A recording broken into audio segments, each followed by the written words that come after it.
À 82 ans, la mère de Yoni Palmier a tenu à venir témoigner.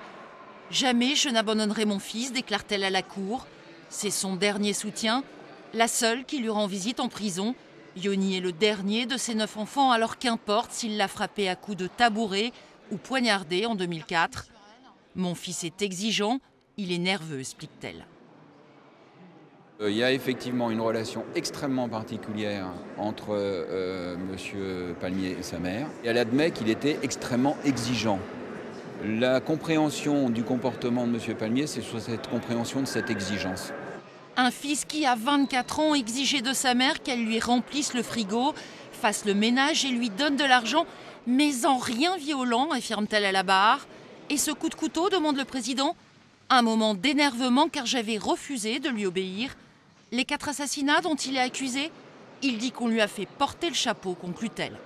Dans le box, Yoni Palmier s'agite, mais face aux questions de la partie civile, il reste évasif. Et c'est assez frappant dans ce dossier de voir en fait des membres de famille qui s'enchaînent à la barre et qui vous décrivent une personne qui finalement ils ne connaissent pas et qui ne reconnaissent pas non plus. On a l'impression que c'est quelqu'un de mystérieux.